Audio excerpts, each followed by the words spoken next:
I never get to do that. Love it. Made 16 movies. I think I've done that once.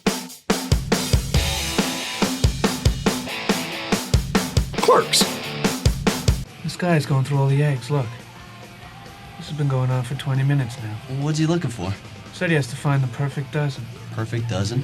Yeah, each egg has to be perfect. Whenever I talk about Clerks, it's almost as a very divorced experience because the guy who made Clerks is completely different than the guy who stands here talking about the making of Clerks, right? Clerks was made by a very brave, like 22, 23-year-old kid from Jersey who had no right to believe in himself, but for some reason, after a lifetime of watching movies, saw one, Richard Linklater's Slacker, that made him think, I bet I can do this. It was about seeing himself and his friends and his world on the big screen. And his friends and his world were dudes that sat around talking to each other about comic books and movies. Empire had the better ending. I mean, Luke gets his hand cut off, finds out Vader's his father, hand gets frozen, taken away by Boba Fett. It ends on such a down note. I mean, that's what life is, a series of down endings. The kid who started the journey and the guy who's constantly commenting on that movie and whatnot, two different people. Because that kid made a movie where at the end, Dante, the main character, gets killed when the store gets robbed. And John Pearson, who is the producer's rep on the movie, he was like, I'll rep this movie, but you have to cut that ending. And I was like, what? What are you talking about? He goes, you made this really great movie where you fall in love with these guys for 90 minutes and then you kill one of them because what seems like you have no better reason to do it than you don't know how to end this movie. And I was like, no, it's the biggest joke in the movie. He's not even supposed to be there that day and he dies, but I'm bummed. And he's like, that's not even funny. He goes, cut it. And this movie has a future. So the kid who made the movie never would have cut that ending. He would have died on the cross of art, man. Are you kidding me? That's when I woke up. You know, that's when I came online and was like, oh, wait a second. If we cut that ending, this movie has a future and we might be able to do this again. This ain't about art, kid. This is about business. You only get to make your art if we do business. I always felt bad about that because I know the kid who started the journey and he's my fucking hero. That's why by the time we get to Clerks 3, I killed Dante. And Brian O'Halloran was like, guy who plays Dante. I was like, what'd you think? And he goes, well, he's going, I'm kind of heartbroken, man. Like, you know, I never get to play Dante again. I was like, why not? Why couldn't Randall talk to a dead Dante all through Clerks 4? He's like, you mean I could be a Force ghost? I was like, bang, dude. So if I run out of money, count on being a Force ghost. That's how we'll get to Clerks 4. I'm talking about this thing you have, this inability to improve your station in life. Fuck you. It's true, man. You sit there and blame life for dealing you a cruddy hand, never once accepting the responsibility for the way your situation is. It's happy accidents in black and white. We were shooting under fluorescent lights. You shoot under fluorescence with 16 millimeter color film on an Arri SR2, and you're going to come up with green pallor unless you get a really great lighting package, which we couldn't afford. So at the end of the day, I was like, well, I asked Dave Klein, who now shoots like The Mandalorian and stuff like that. I was like, baby Dave, because he was the youngest in our crew, he's like 18 years old. Is there some way to shoot the movie where we don't have to rent like a lighting package? That's going to be like another $500. And he goes, yeah, you could shoot under the fluorescence, but you'd have to shoot in black and white. And I was like, black and white? They wouldn't have the green pallor? He goes, in black and white, there'd be no green. And I was like, oh my God, you're right. And then when the movie started playing at film festivals and people started writing about it seriously, people would write things like, what's brilliant about the movie is it's shot from the perspective of the black and white store security camera. First time I read that, I was like, what a reach. But the next interview I did, they were like, black and white's a choice. And I was like, wow, I felt like we would try to emulate the store security camera. The Jay and Silent Bob Saga.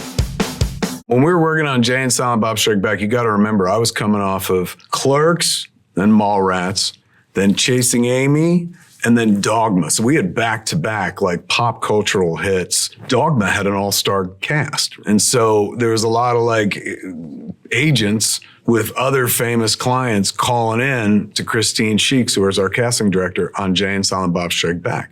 Like I met with Matthew McConaughey.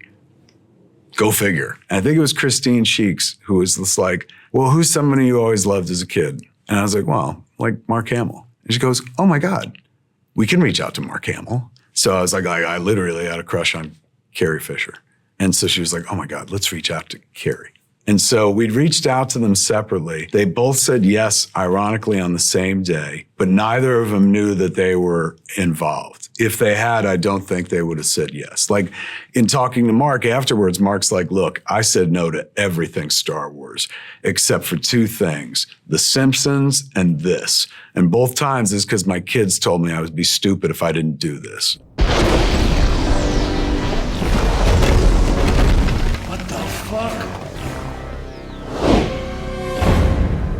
Mark didn't come because he was like, I love Clerks. He was like, I've heard of it. You know what I'm saying? And when Kari came, she said, what you were going to pay me is the value of these two antique beaver chairs that I've had my eye on for the last month. So you guys buy me those beaver chairs and I'll be in the movie. And so we did. We bought her the beaver chairs. I think they were like $3,000 or something like that. But it's a lot easier to say that you live by the book than to actually do it.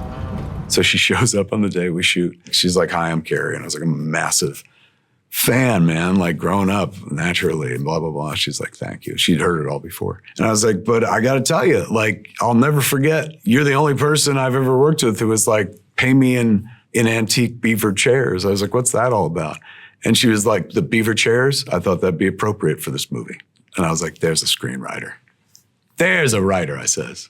Hey, if it'll get me a couple 100 miles across the country, I'll take a shot in the mouth.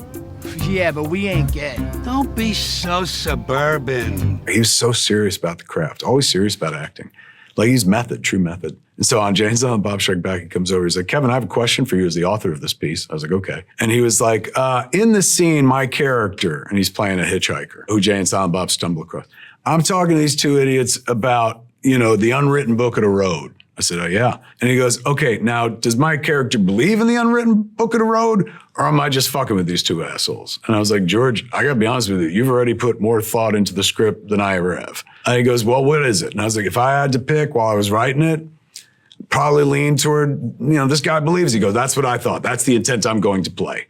And I was like, you're very sweet, but you could literally phone this in. You're just the guy who blows the trucker in the scene. And he's going, you think that, right? He goes, you don't know anything about performance, Kevin. Would you like me to explain performance to you? I was like, please. And he goes, performance is the subtle art of suspending the window of disbelief. The audience has to believe everything I'm saying, and everything I'm saying has to come from an honest place. Truth is at the heart of the performance. So there's no way I could deliver for you what I need to deliver unless I know the truth of the story. So when I ask you that question, it's not to be a smartass. It's so that I can understand how deep I'm going to throat this dick. And I was just like, let me see what you got. And he goes, oh, and you see it in the movie. He's like, excuse me. When you're a filmmaker, you're supposed to be pushing for an Oscar eventually, right? Don't they all dream about winning Best Director? Like, I've been told that I'm not a director so many times that, like, why would I ever think I'd win Best Director? So that was never part of my journey. You know what I'm saying? It's closer to Homer Simpson, like when, like, he's like, oh, that guy's my exact twin. Oh, that dog has a puffy tail. Like, I just go in whatever direction Whimsy takes me, I guess. Dogma. If we cut off our wings and transubstantiate to complete human form, we become mortal. If we die with clean souls, there's no way they can keep us out. We won't be angels anymore, but at least we get to go home. Who sent the paper? Who cares who sent the paper? All that matters is that after all these years, we found a loophole. He can't keep us out anymore. The Catholic Church, which has a real problem with recruitment lately, could have used Dogma as a recruitment film. You know what I'm saying? That movie is reverent. Two organizations that went after the movie without having seen it, Frame Unseen. The Catholic League, and then the other organization was the Association for the Defense of Tradition, Family, and Property. They were the ones that made the most noise, and they hadn't seen the flick. And I think if they had, like, yeah, they would have had to get past some, like, butt-fucking jokes. I always felt that, like, you know, in a very Catholic tradition, suffering before reward, right? So in that spirit, get through the butt-fucking jokes, and you'll see, like, this is a movie that is insanely not just pro-faith, but waves the flag for your dopey organization, even though it shouldn't. I've met members of the clergy since then who are like, I use it all the time with my parishioners, and it's great for youth culture and what. But that movie would still work. That cast is still viable across the boards. Like Ben and Matt, still a thing. Salma Hayek, still a thing. Chris Rock, slapping. Jay and Silent Bob, believe it or not, still a thing. We're about to make another Jay and Silent Bob movie. Can you believe that shit? Talk about failing upwards. But they've been around since Dogma as well. So it could still be used as instructional for youth. It's not a dry way in to the faith. It's lubed. I am the Metatron. Alan Rickman was not foretold in the stars. Don't tell me the name doesn't ring a bell.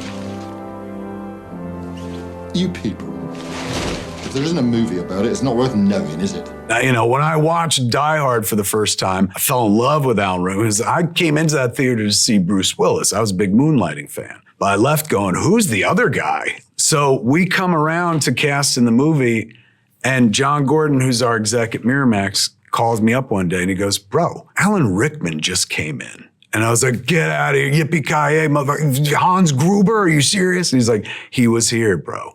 All he talked about was, what is the guy who made Chasing Amy doing next?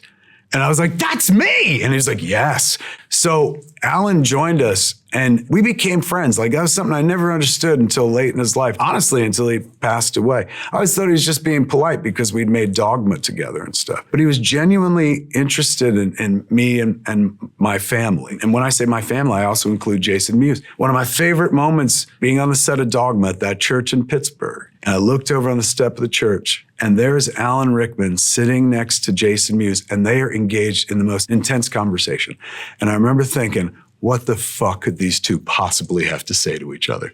But Rickman was like genuinely interested in Jason, was always just like, he's a true American icon. So Rickman and I remained friends up until he passed away and stuff. Anytime I was in England, he would be like, I'm coming to your show. So he went to the show that I did in London at the O2. And I said, so what you been up to? He goes, I bought an apartment. I finally broke down and bought an apartment in New York. But there's problems. I said, what? And he goes, I bought it in the same building as my friend. I was like, why is that a problem? He goes, my friend is Ray Fiennes. And I was like, and he goes, if the Harry Potter fans find out that Snape and Voldemort live in the same building, they'll bring it down. Don't you understand? It's adorable. Mallrats. People will come up to you and tell you like the weirdest things about the shit you've made. I was at a Comic-Con not too long ago, Dallas Fan Expo. Guy comes up to me and he has a copy of Mallrats, VHS, like well-worn and stuff. I was like, look at this piece of Americana. Holy crap, man. And he goes, that's the movie that saved my life. He's going, every day of my life when I was a kid, my father beat me to near death. I would come home from school and he would beat the shit out of me, really hardcore. And then I would crawl to my bedroom, a bloody mess, and I would close the door and I'd put Mallrats in. And I would escape to the mall. And Brody and TS and Jay and Silent Bob, they were my salvation. He's like, I had to live 12 years that way. He's like, and I survived because of this tape. Now I'm a father and I got a kid and I would never do to my kid what that piece of shit did to me. But I want to give him this tape to show him that his old man survived and he can survive anything. It was Mallrats. You know what I'm saying? It wasn't even like Dogma or one where I was really trying or something like that. Like I didn't put any thought into that movie going, one day this is going to save somebody's life. I had a girl probably the same as yours. She always complained that I spent too much time with my own comics, and eventually we broke up. See, what did she know? Here you are now, a legend in the field. Probably had a slew of women since her, am I right? Mallrats features Stan Lee's first cameo, but I would argue it's not a cameo. Stan Lee's one of the cast. He's got like multiple scenes in the movie. He's got multiple scenes in the movie because of him. He wasn't even supposed to be in the movie. Stan Lee was not a character in the first draft or two of Mallrats. Jim Jacks, who is our producer, read the scene that took place with Brody where Brody meets the guy who gives him advice. He's like, who's this comic book guru supposed to be? And I was like, oh, like it'd be like a Stan Lee or something like that. And he goes, well, why don't you just make it Stan Lee? And I was like, well, I don't know Stan Lee. And Jim Jacks goes, well, I do. And that's when I realized Hollywood is good. Like all these fuckers know each other. So he goes, why don't you rewrite the scene for Stan? I'll bring it to him and see what he says. And I'm like, all right. So I rewrote it for Stan. So called it at noon. And it was like Stan Lee calling. I was like, and he said, hey, this is Stan Lee. And I was like, oh my God, I know who you are. I said, this is crazy, man. Like I grew up listening to you. I'm a huge fan, big lover of the work, obviously. He goes, I could tell. I read the pages. I'm very flattered. And I was like, well, can you do it? Do you want to do it? Come play with us? And he goes, well, here's the thing, Kevin. He's going, you have me in this movie talking about the girl that got away in a very lovely monologue. He goes, if I'm in a movie as me, talking about the girl that got away. The girl I got at home will lock the door and not let me back in the house. What I'm suggesting is we put in one more scene where I talk about how I was just kidding. That way Joni won't be mad. And I thought that was incredibly sweet. So I wrote another scene where Stan meets up with T.S., Jeremy London's character. Hey, I think he bought it. Yeah? What kind of story did you give him? Oh, it was the vulture soliloquy, from the Spider-Man anniversary issue. Love, be a vulture tonight.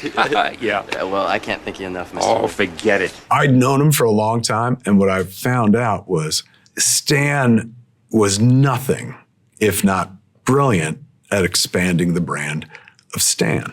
So Stan figured out how to get one more scene in the movie. Stan didn't really care about what Joni would have thought. It was a movie. He didn't give a shit. It was a guy that made up Thor, for God's sakes. But he was like, this would be a good way to expand my role in the movie. So he was clever. Clever as hell, old Stanley. Zack and Miri make a porno. He said he makes $100,000 a year because he shoots and distributes his own porno flicks. If it's so easy, how come everybody doesn't do it? Because other people have options and dignity. Zack and Miri make a porno is basically me just telling the story of how we made Clerks. At a certain point in my career, if you look at my early stuff, it's informed by the life that I had lived. Since I was always trying to reflect my real life had become about making movies. And so Jay and Silent Bob Strike Back is a movie about making movies. The snake starts eating its own tail. If you ever watch Zack and Miri make a porno and Clerks 3 back to back, very similar in structure because they're both about the making of Clerks. But what Zack and Miri make a porno wound up being was the blueprint for OnlyFans. By the end of the movie, they come up with OnlyFans, and I didn't make a fucking dime off that shit. I mean, you look beautiful. You always look so beautiful, so I guess it's not a big deal, but you look amazing. I think everything I've ever done has a degree of sweetness and a degree of salaciousness to it. There's so many anal jokes in that movie. There's a big shit joke. The MPA was like, this is clearly NC-17 territory. And NC-17 was a tough rating to have hanging over your head back in the day. My point to them was because you're allowed to cite other movies. And I was like, there was a movie that just came out called Jackass. And in that movie, there's a sequence called The Fart Helmet. That movie was R-rated, and that shit was real. So, why on earth could that be an R and we're not? And, just like Mr. Smith Goes to Washington, I filibustered until they gave me the R. Tusk! I don't know where he is, but I'm somewhere. I'm in his weird fucking house. I'm like 2 hours from Winnipeg.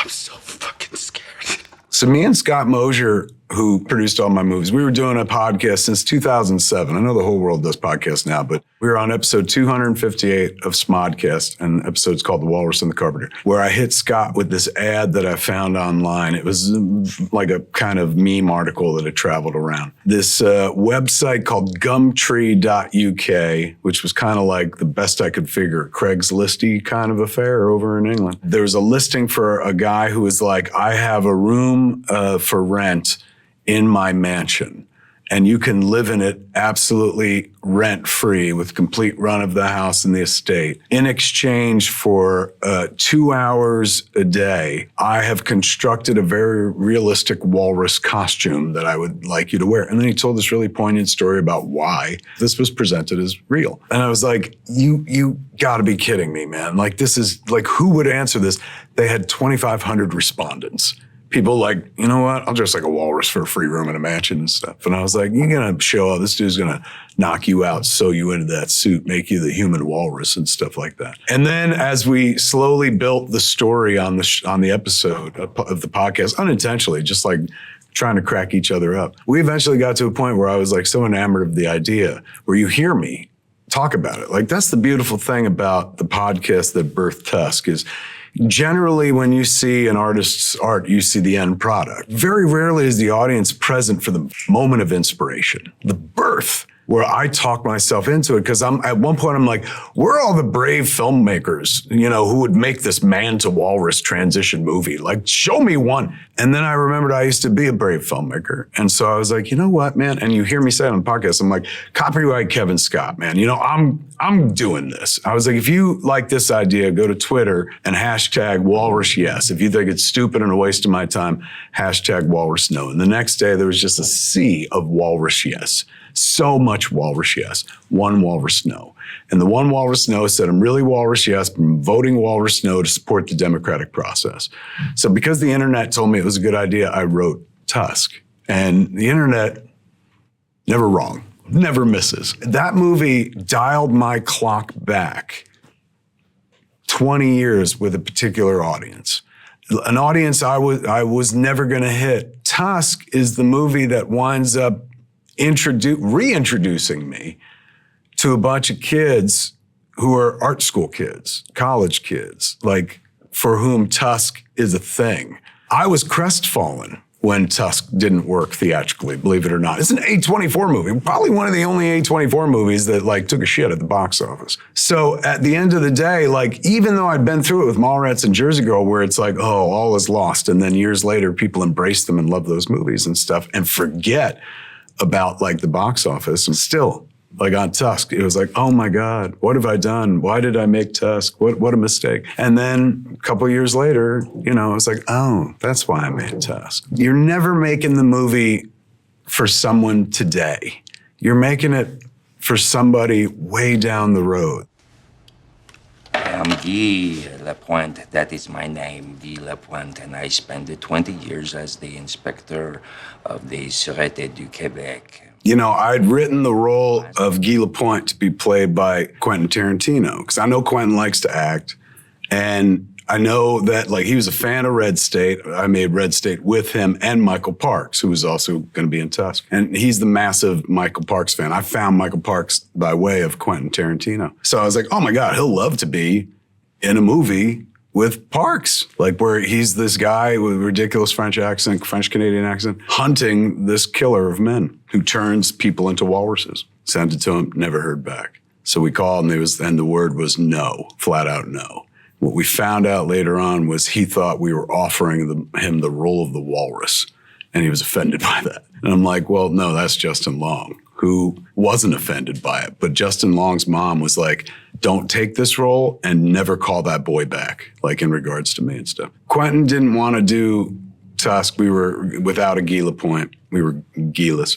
And I had my kid went to school with Lily Rose Depp. I had dropped the kid off at their place at one point because they were going to Coachella. And he was like, here's my number, Johnny. Was like, here's my number. I'm going to take the girls to Coachella. Text me, if there's any issues, you got any questions. I said, I could ask you a question right now. He's like, go ahead. And I was like, can I go to Coachella with you? And he was like, and they left. I was like, who would be good in this role, man? And I was like, Depp would kill this. And he's like, you know what? I'll text him.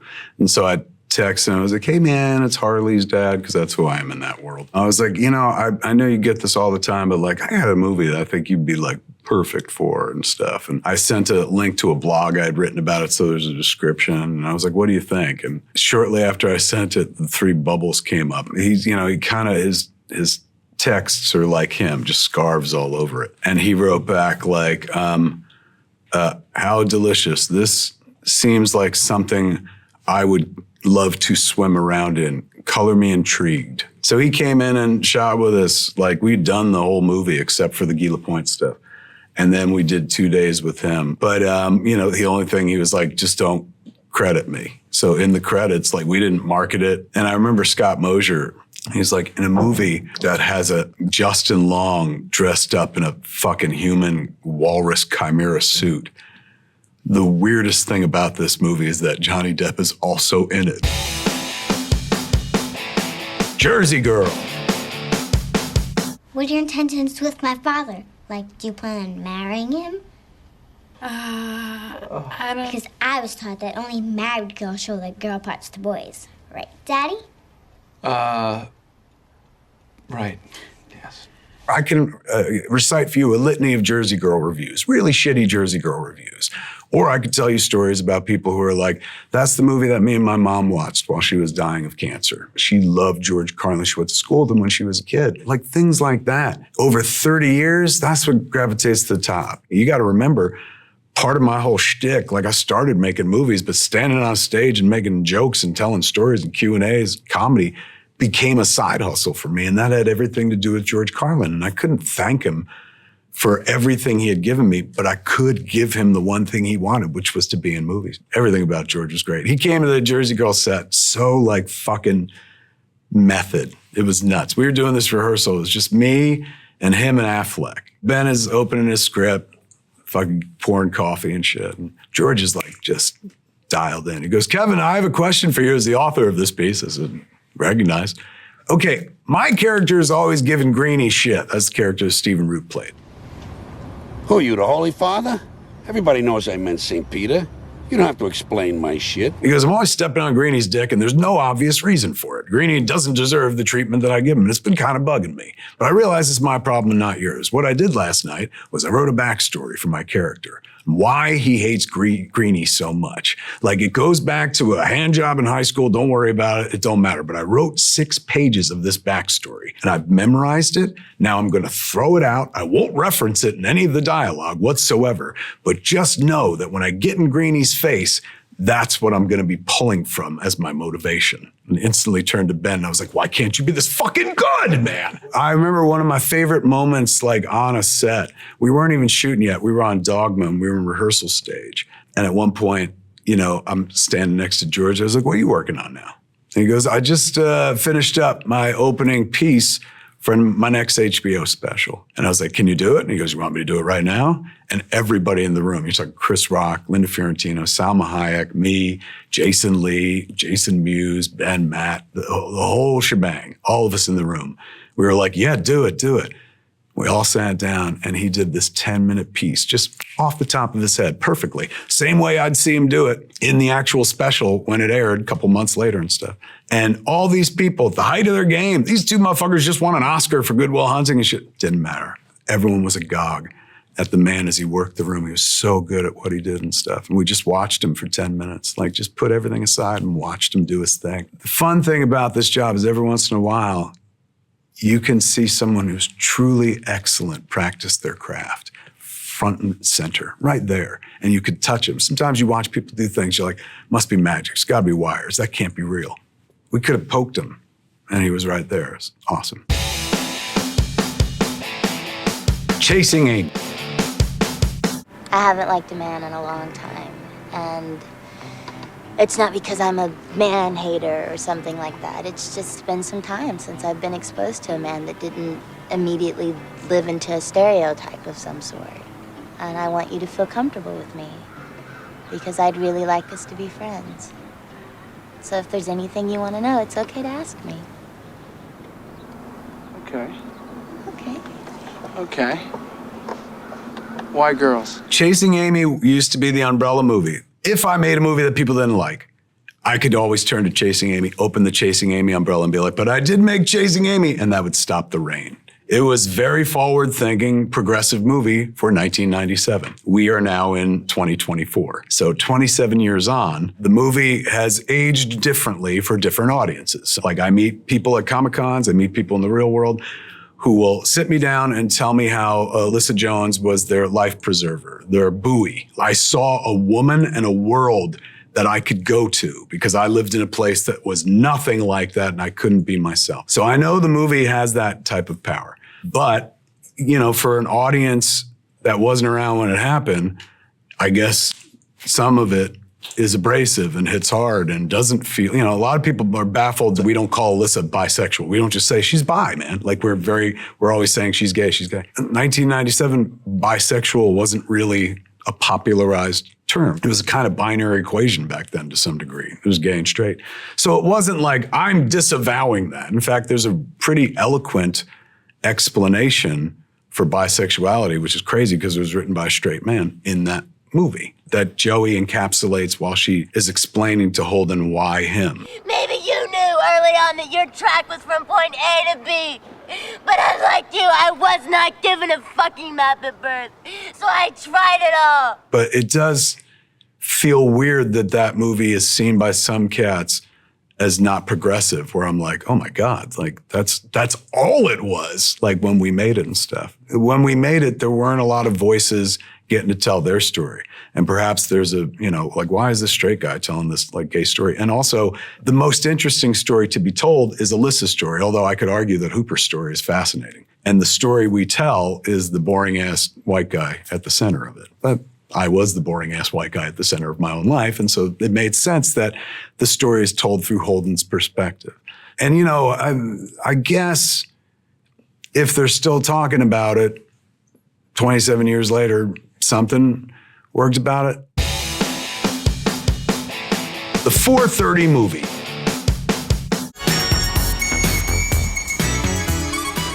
That car blows. No way, it's like a Batmobile. Who cares? Batman's a stupid old TV show. I read in Starlog they said they're gonna make a new Batman movie. Huh. It'll flop. Nobody's ever gonna pay to see a Batman movie. Going into this movie, I'd just gone crazy. Like, I went to a mental hospital for a while, and I got everything worked out. If you ever need help, kids, reach out. There's nothing wrong with it. I had stopped smoking weed because I'd been in for a month, and I was like, oh shit, like I haven't smoked weed in a month. Let me keep going. So this was the first movie that I was going to direct where I hadn't smoked weed. And then I was so non-smoky that I fell down this existential rabbit hole. If these kids know anything about me, because they're all like in their early to mid 20s, it would only be from really the last 15 years of their life and really probably the last 10. And all of that time, I've been a stoner. So what if they come to set and they're like, where the fuck is the guy we thought we were going to work with and shit? So I was like, oh shit, Authentic Kev has to make this movie. And Authentic Kev hasn't directed a movie without being stoned since Cop Out. So from Cop Out forward, man, every movie I made as a stoner. And when you're a stoner director, man, there are no problems. You just constantly see the joy of creation. You're just like, what do you mean, man? When that person doesn't show up, we'll get somebody else. Are you kidding me? They're having a good time. We're making movies and this is nuts. Let's do it. When the movie was done, I eventually asked the kids, I was like, were you guys like disappointed that like I wasn't stoned the whole movie? And Nick was like, you weren't? And I was like, no, oh my God. He's going, you were always so quiet. I was like, that's not the kind of stoner I ever was. I was chatty stoner and shit. If I realized, since I wasn't stoned while I was making the movie, I finally realized what I do for a living. I'm like, oh, like I artificially try to recreate wonderful things that have happened to me and moments that I felt were absolutely magical to try to relate that to an audience. And then for the rest of my life, whenever I see the movie or somebody references that point that had once been so personal to me and now is just some element in a movie that I made, I have this kind of warm feeling of like, oh, I remember when that was mine. Like, and now it's everybody's. My favorite thing in the movie, though, is this scene with Genesis Rodriguez and Austin Zager, who plays Brian David, who's kind of like a version of me. And Genesis Rodriguez plays like the hot usher that works at the theater that you eventually find out wants to be a filmmaker. I'm going to get real emotional talking about this. And gives him essentially the idea for like, you can make movies too. You know who Martha Coolidge is? Yeah, movies are my life too. Valley Girl is in my top 10. Scene did not exist in the script until a week before we shot it. What had happened was I got a text that I thought was coming from George R.R. Martin, who had come to our theater and done a show. Like I did an evening with George R.R. Martin at Smodcastle. And the person I thought was George R. Martin was like, I'm going to be near Jersey this summer. And I said, well, this is great. Do you want to be in this movie we're making? Do you want to like be sitting in the theater? Like want to do a cameo? And then the person wrote back like, I would love to, but do you know who this is? And I said, yeah. And then I was like, wait, do I? And I looked and it was George R. R. Martin is in my phone as GRRM. Genesis Rodriguez is in my phone just as GR. So Genesis Rodriguez, who I've worked with before on Tusk and Yoga Hosers, was texting me, like out of the blue and stuff. Didn't know anything about us making a movie. And I've just asked her to be in it. It's like George could sit in the audience as a cameo and it'd be cool. Genesis, like an actress, legit, like it'd be weird to just have her sitting in the audience. Like, she gave like one of the best monologues I've ever shot on film in Tusk. So I was like, yeah, man, come out and play. And she was like, all right, I'll call my agent. And I started thinking of a scene or a character for Genesis to play. I was like, oh, I can write a scene that's kind of like when my sister told me to like be a filmmaker. I've never met anyone who wanted to be a director before. Sure you have. Just look in the mirror. Me? A director? Nah. I just love going to the movies. Yeah, man. That's how it starts. Because of that dopey ass mistake, I wrote her that part, and it is the best scene in the movie. It makes me cry every time I see it. She like nails it so well. So you want to talk about happenstance? Like if she hadn't texted, I never would have thought about Genesis, and I never would have written that scene. And that scene defines the movie. And the truth about you and me is we're filmmakers. We just haven't made our films. Yet. I like my eyeline to be as close to the lens as possible. You know where I learned that from? Bruce Willis. He also says shit like this: dark, blood, mud. That's how you shoot me. Dark, blood, mud.